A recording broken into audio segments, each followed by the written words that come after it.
again, friends, and welcome back to the Living in Faith Everyday podcast, the Life Podcast.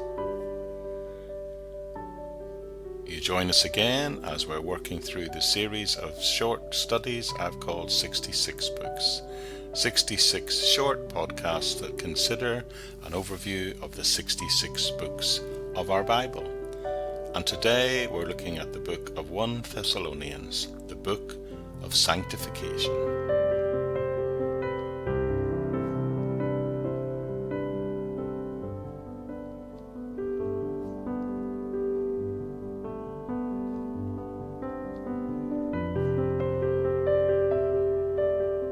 First Thessalonians is probably one of the most gentle and affectionate of Paul's letters. It is characterized by simplicity, gentleness, and affection.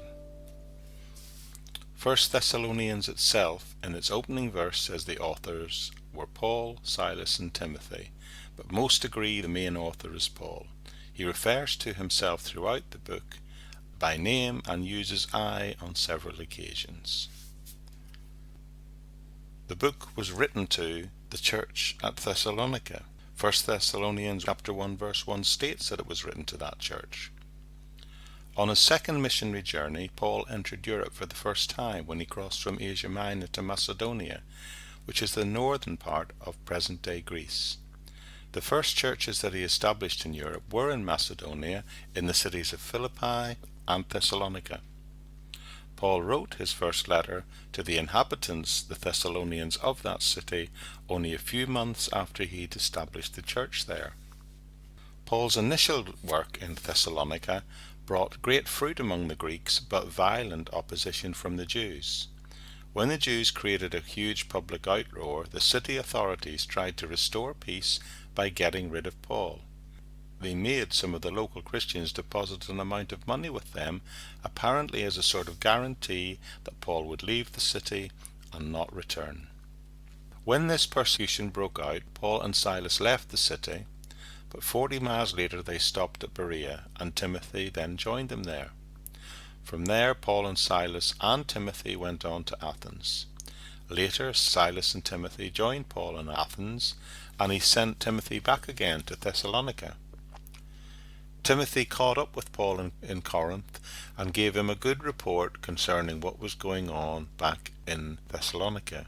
It was after this discussion that Paul wrote 1 Thessalonians from Corinth, probably in around AD 51. Paul says he earnestly desired to visit them again, and he was encouraged that the Thessalonians were doing spiritually well. Yet Paul was still had some concerns about their faith and their sanctification, and especially their attitude towards love. So there are a few doctrinal questions that Paul wants to address in his letter, including something he'd heard about there being some sort of difficulty in some of their meetings. So the message of 1 Thessalonians is primarily about sanctification, that being that sanctification consists of faith, love, and hope, not just in one's personal life, but also in the community, the church life. So thinking about its structure, well, 1 Thessalonians follows the format of an ancient letter. It begins with a salutation, followed by a thanksgiving.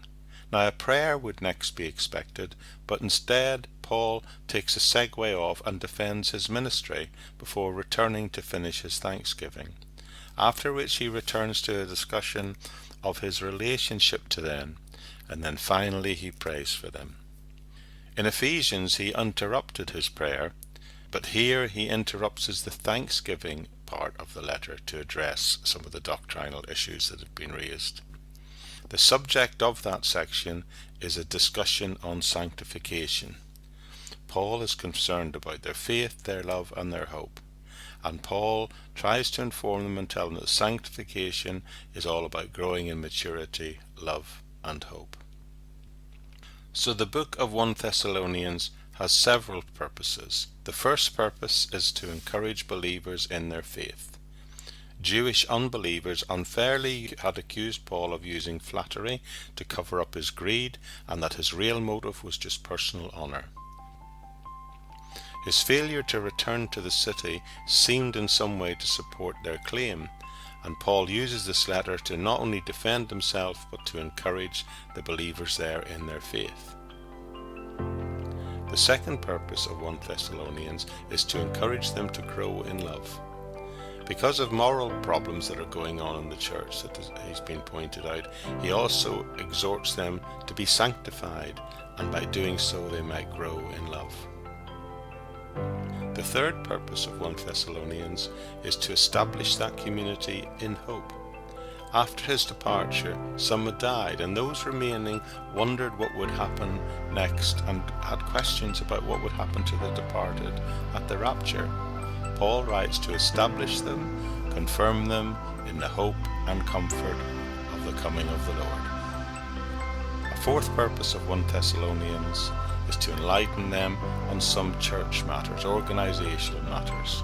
There were a few minor problems in their assembly, and Paul tells them to respect their elders and minister to one another, and gives them some advice on how to handle their meetings properly. So in summary, Paul wrote to Thessalonians in his first letter to encourage the believers there, to encourage them to be more and more set apart unto the Lord in both their personal and their local assembly life. Sanctification, he teaches, consists of growing to maturity in faith, but always in hope and in love.